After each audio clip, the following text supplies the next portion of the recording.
When it comes to Syracuse football, you can throw a lot of cliches out there. A team that started 4-0, it felt like, when it rains, it pours. This is a team that every week of the last months felt like there's been a new rock bottom. I don't have the answers. Syracuse loses 38-10 tonight, but my analysts Sean Dempsey and Rahill Jaiswal, they might. Stick around. We'll be talking to Ethan Frank live from Lane Stadium as well. All that and more. It's Orange Press Pass. It starts right now.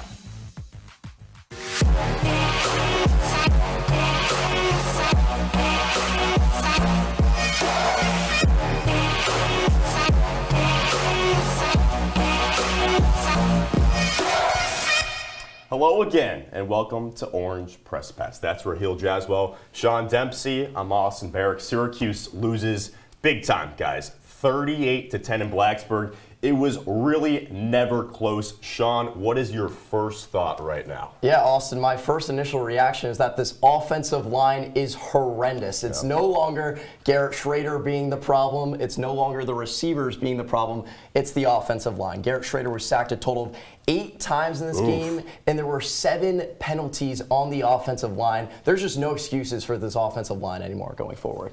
Yeah, Sean, to be completely honest, how could it get any worse? That's what every SU fan said after the losses to Florida State, UNC, 41-3 to Florida State, 40-7 at UNC. But you could put that down. Those are 2 ranked teams, top caliber ACC, on the road against Virginia Tech, a team that's under 500, and you get beat like this, over 300 yards on the ground for the Hokies today. It was a really brutal watch if you're an Orange fan. And let's take a look at how exactly things shaped up from Blacksburg, Virginia. Syracuse entered, again, 0-3 in ACC play. Virginia Tech just 1-4 in its last 5 home games on Thursday nights, but you wouldn't have known looking at how it began. Here's a trick play. Daquan Felton gets it from Malachi Thomas, 10-0 VT early on. It's all Hokies all game long.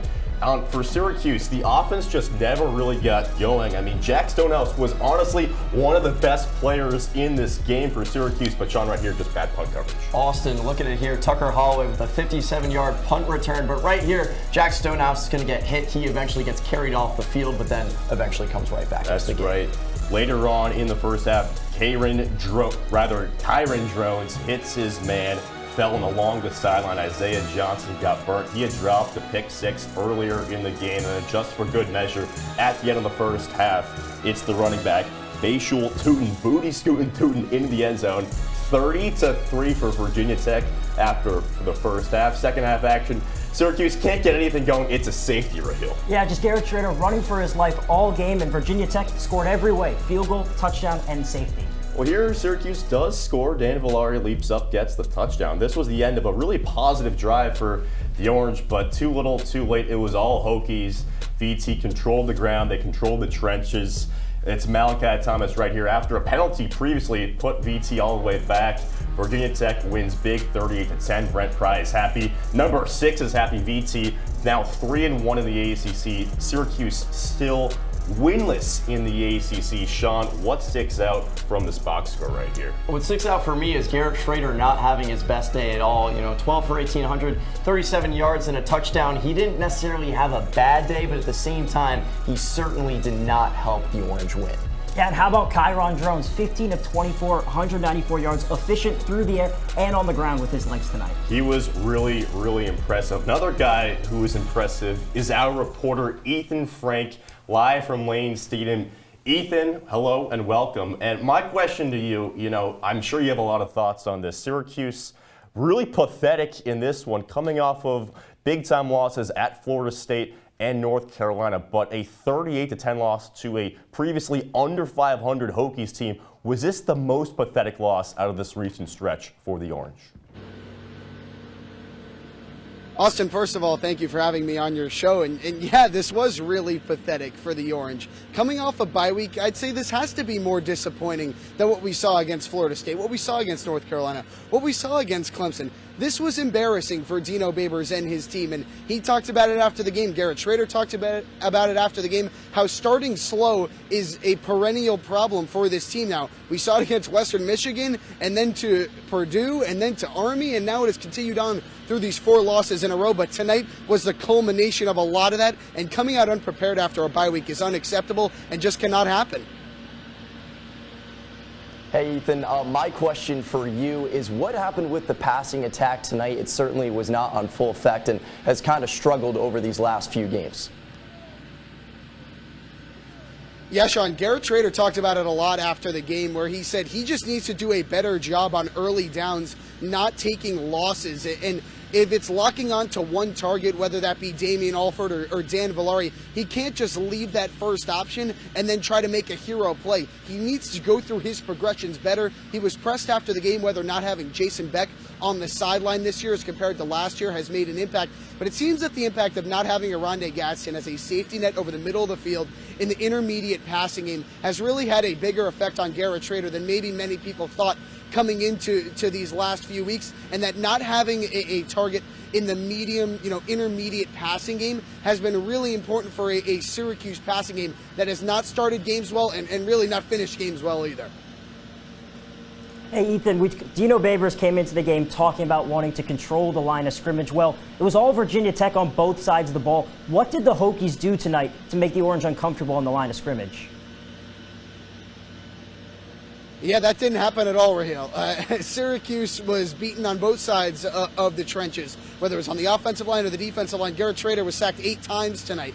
And part of that, he said, was on him. But part of that is on this offensive line, which Dino Babers talked about after the game as well, where he said, we've got different guys coming in at halftime of every game this season, and constant changes along that unit are making it really, really difficult for Syracuse to pass protect, and then in the run game to establish any sort of flow with the Quint Allen up the middle. Getting him in space has been a problem, and teams' defensive lines are doing a really good job crashing the A and B gaps to make his life really difficult. And then for the defensive line, there was no pressure all game. You never heard the name Kevon Dartland, Caleb Okuchukwu called at all. This was a really underwhelming performance from Syracuse in the trenches. Great stuff as always, Ethan. Terrific analysis. Hope that you and Andrew get back to Cuse safely too. Well, we're up against a break right now on Orange Press Pass. When we return, we're breaking down more Hokies and Orange. Stay with us.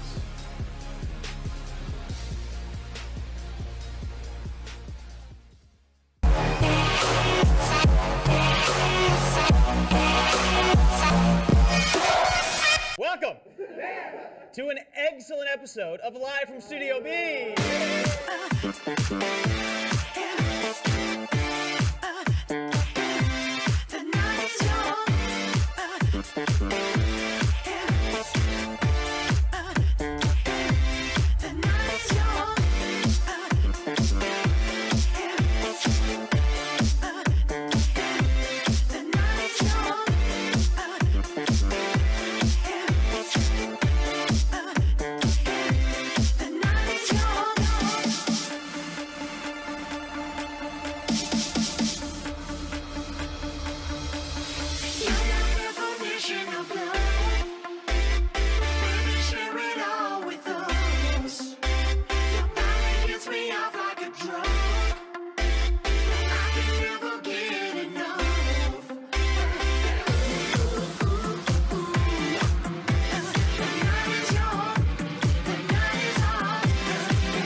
Hey, welcome back to Orange Press Pass. Awesome. Barach, Sean Dempsey, Rahill, Jaiswal here breaking down a horrible 38-10 loss for Syracuse. And guys, Sean, when you look at this game, right off the bat, it was bad. 2 straight negative plays with penalties, a 3rd and out. We've seen this time and time again for Syracuse in the month of October. Another super slow start for this SU offense? Well, I think slow starts has kind of been the name of the game for this entire season, right? You look back at Florida State, UNC, and even Clemson. Once this team gets down by, it seems like 2 scores, they sort of kind of give up. And like you mentioned, the slow start earlier on in this game, the offense went 3 and out on its first 3 drives. That simply just can't happen if you want to compete with some of these best teams in the ACC. And not to mention, Virginia Tech isn't one of the best teams in the ACC. And what I really want to point out with the slow starts is the lack of creative play calling, I think, has really contributed to these slow starts over the past few games and in this game in particular.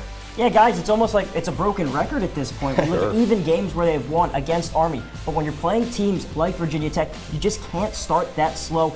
And another thing is, when you get behind early, you can't establish the run game. And we know without a Rondé Gadsden, Syracuse cannot beat you fully through the air. They have to start better. Get LaQuint Allen involved early. He was your one bright spot against Florida State. That's the only shot you really have at competing in these games. You're absolutely right. And LaQuint Allen was somebody who tried to muster yards whenever he could, really fighting for extra yards.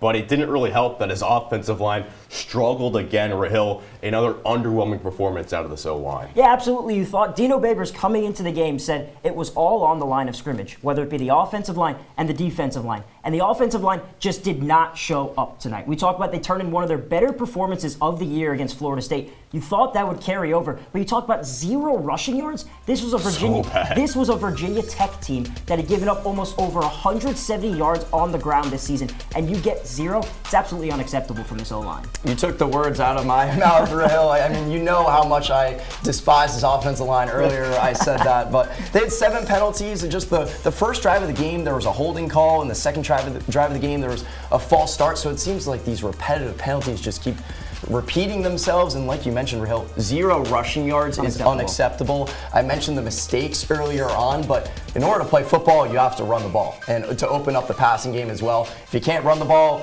there's no hope for Syracuse going Absolutely not. On the other side, it was like a reversal because Virginia Tech got all the rushing yards they wanted. Over 300. I mean, this offensive line for Virginia Tech was tremendous. We'll talk about them a little bit later. But defensively, Rocky Long's squad, it seemed like they had no idea how to defend the run. Yeah, Austin, you're talking about a lack of setting the edge was a key in this one. Tootin and Drones were free to run basically over the entire game. Virginia Tech finished with 318 rushing yards. I mean, how are you supposed to win a football game giving up over 300 rushing yards? Also, after the game, Marlo Wax pointed out, and he mentioned in his press conference, that this was something new that Virginia Tech did. Outside runs are not something new that you see on defense, especially when you're playing against some of these higher level football teams. So I thought that was really interesting, and that Syracuse is going to have to fix up going forward. Yeah, listen, they can throw out all the new game plans, Virginia Tech can, but you can't give up over 300 yards in the rushing game. That is complete physical domination. And we've seen this a lot with Syracuse. They're undersized, they get leaned on, and more and more in the game, you look at the second half, you're already down 30-3. You can't stop the run game. You have no chance at winning, especially when you give up over 300 yards on the ground. Speaking of those over 300 rushing yards on the ground, my player of the game is not one person. It's actually the entire Virginia Tech offensive line. I mean, look at that right there. 53 carries, 318 yards, only 2 sacks allowed. Here's some more stats for you guys. Bayshawn Tootin, the starting running back for the Hokies, 18 carries, 118 yards, and 1 touchdown. That's over 6.5 yards per carry. And get this, his longest run was just 15 yards. Time and time again, the offensive line was creating space. 6, 7, 8 yards a pop. Incredible. The backup Malachi Thomas, 13 for 87. Also, 6.5 yards per pop. The offensive line, let me read the names to give them some credit. The big guys deserve some credit here. Xavier Chaplin, Braylon Moore, Caden Moore, Bob Schick, and Parker Clements. Really, really impressive job out of this Virginia Tech offensive line. They dominated the game all game long. Really cool stuff out of the Virginia Tech offensive line. But we're up against another break here. When we return, we're talking about some cute costume parties. Rahill and Sean will tell us about what they think is in store for Syracuse and Virginia Tech players on the other side. Stay with us.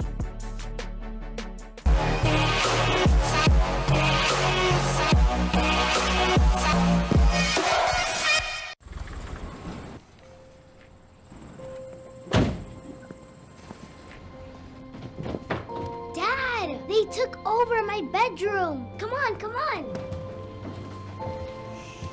Okay, Dad. 1, 2, 3.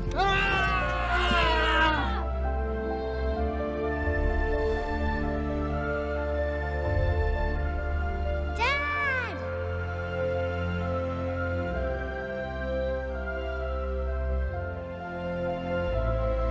You saved me.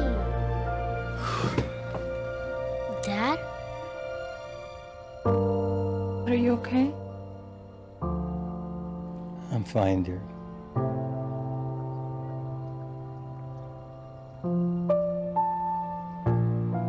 Your hero needs you now, and AARP is here to help. Find the care guides you need at aarp.org/caregiving.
Hey there, welcome back to Orange Press Pass. Austin Barach, Sean Dempsey, Rahill, Jaiswal here. We're at the ball and we're playing a little cute costume party in the spirit of Halloween here. It's late October. I'm not really sure what day it is. It's past midnight at this point. I'm all jumbled up. But we're going to have 3 names here, and you guys have to tell me what these people are dressing as for Halloween this weekend and the actual date on Tuesday. So, Sean, let's start off. This is a man who will be the center of a lot of criticism today, tomorrow, next week in the Boston College.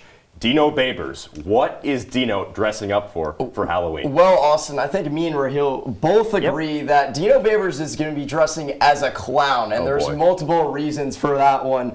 He just runs a completely undisciplined football team, right? We've talked about the penalties and we've talked about the blowout losses, but Dino Babers is on the verge of possibly losing his job if he doesn't turn this season around, to be completely honest with you. It's the holdings, it's the false starts, it's the pass interferences. All this stuff just keeps adding up for Dino Babers, and there's no change in sight for this football team. That's why he's dressing up as a clown for Halloween. Yeah, Sean, you talk about no changes. This is out of the bye week. Remember, the whole game after Florida State, Dino said in his press conference was, we got the bye week, let's get some guys healthy, let's reset. There was none of that tonight, and Dino Babers is under 500 in his career out of the bye week. Where are the adjustments? We hear all this talk about the bye week. At some point, it has to show in the football field, guys. You guys are right. I memean, in his now 8th season with Syracuse, Dino Babers has just produced 2 winning seasons, in jeopardy of not having another winning season after starting off 4-0. But we move to subject number 2 here. Virginia Tech quarterback Kyron Drones. Rahill, he was advertised as a slightly better Garrett Schrader, and he certainly was tonight. What's he dressing up for? He's dressing up as Superman. One of the better superheroes you can get. He did it all today, whether it was with his legs, in the air, efficient passing the ball, no turnovers. Another game where Drones has not turned the football over. 8 rushes for 56 yards. An unbelievable performance from him, and did what he had to do and didn't put the ball in harm's way. Well, Rahill.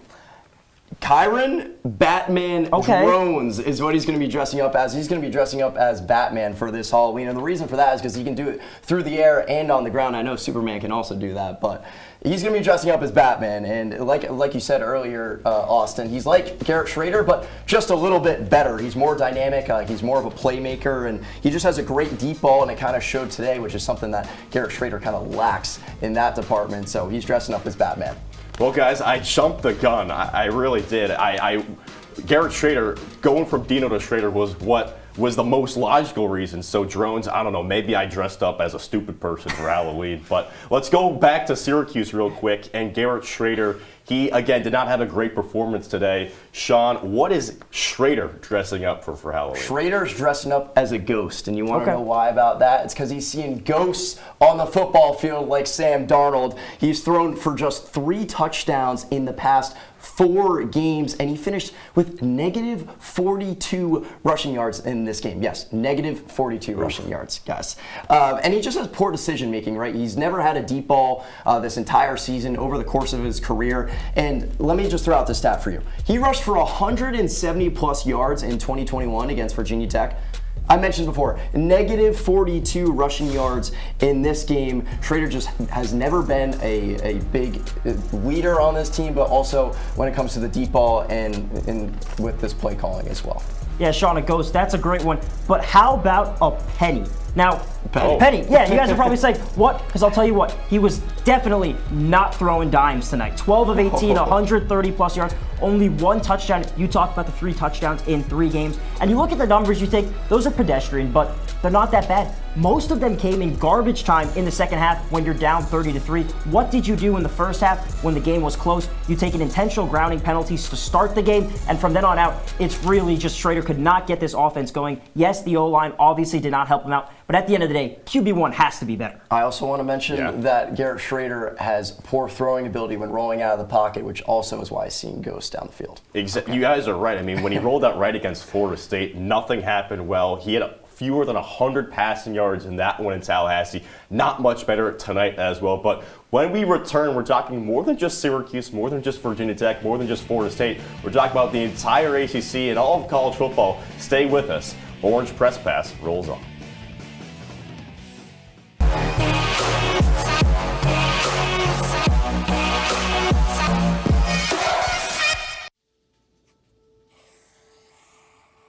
Dad? Just 1 minute, okay? Hey, Bobo, do trees tell each other stories? I'm sorry. I'm afraid I don't know that. Hey, why don't we go find out?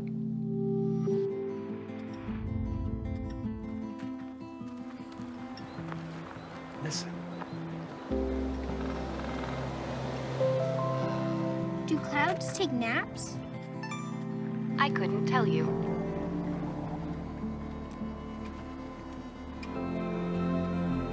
Can birds draw pictures? I don't have an answer for that. Dad, do stars visit their friends?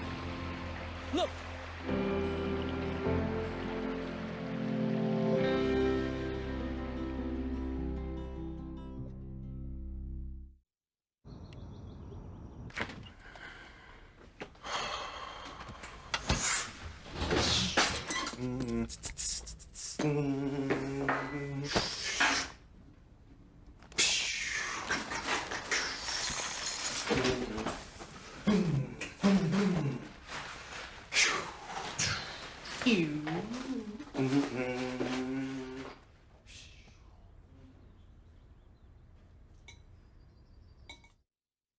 One in 3 adults has pre-diabetes. That means it could be you, your favorite brother, your other brother, you, your football buddy, your football buddy, you, your plumber, Breathe right into your foot. your plumber's masseuse, Yes. you, your dog walker, your cat jogger. With early diagnosis, prediabetes can be reversed. Take the risk test at doihaveprediabetes.org.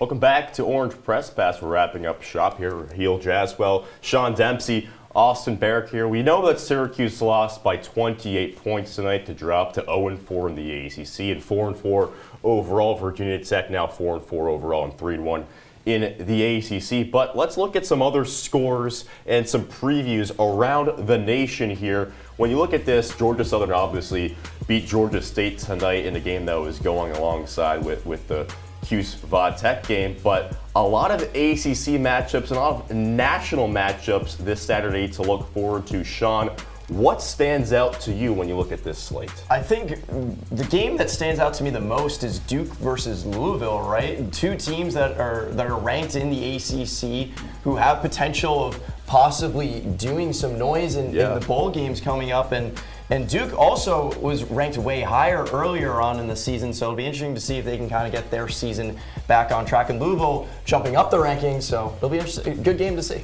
Guys, I'm going to throw you a complete curveball. Let's hear it. How about Pitt Notre Dame? Now, Pitt has not been a good team all season. We know that. But they are coming off the win versus Louisville. This is a team that is physical. They can play a tough style of football. And Notre Dame has been shaky at times this year. We talked about the Ohio State game. So watch out. The Irish could be on upset alert. Maybe. Potential. And the Irish, they lost to Louisville, but they beat Duke. So a lot of transitive property stuff happening here. I'm really interested about that Oregon-Utah game. The Ducks are a 6.5-point favorite on the road. It's really tough to win in that Utah stadium, especially when the sun sets. But let's go from the Pac-12 back to the ACC and bring up the standings here, because now that they're updated, I mean, look at Virginia Tech at 3-1.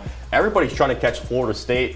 To me, guys, Rahill, let me know if you agree with this. Florida State's really the only team that has a chance to go to the college football playoff. Oh, absolutely, especially after UNC's loss to 1-win Virginia. But there's a very real chance I don't see Florida State getting into the college football playoff just because they don't have a crazy schedule. I mean, there's not many ranked wins, not a lot of teams that they can potentially upset or have a couple huge wins on their resume, and the voters aren't going to like that. So there's a case where right now, if I'm in the polls, I'm thinking the ACC is not going to have a team in the college football playoff. Wow. Well, I don't know about that.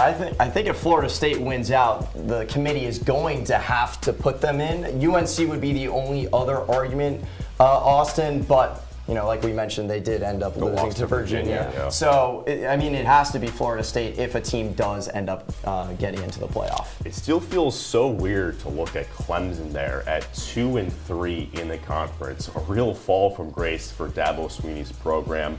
But you look at Boston College right there, 2-2. That's Syracuse's next matchup. Our next Orange Press Pass will be next Friday, going into Saturday morning, just like what we're doing here, guys, on a Thursday to Friday situation.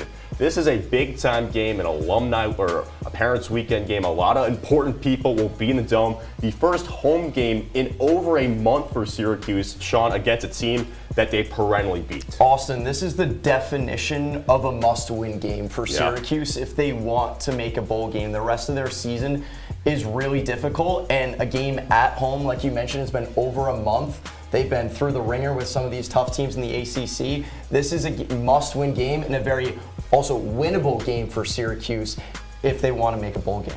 Yeah, I mean, it's crazy to think we're actually sitting here talking about the chance that BC does take down Syracuse, but it's a real possibility because if you look at that game last year, people forget BC was leading that game through three quarters, and it was mainly because Syracuse was just beating themselves. A lot of undisciplined penalties, a lot of costly mistakes, and it's not out of the question to think that can happen again. We look at the mental state of this team after being beaten like this off a bye week. It's a real capability. They come home, but they still lay an egg against the BC team. It's absolutely possible with the egg that Syracuse dropped tonight, guys. I want to put you on the spot here. The Eagles coming in on a 3-game winning streak. We'll see what happens to them this weekend. The Orange now on a 4-game losing streak. Rahill, who wins this game next Friday night? I'm still going to take Syracuse just because I feel like they can do enough to win this game. But again, this is going to be a one-score game. This is not going to be a beatdown. This is not going to be a 10-plus spread. And I won't be surprised if Syracuse comes in as the underdogs with the way they've been playing. Sean?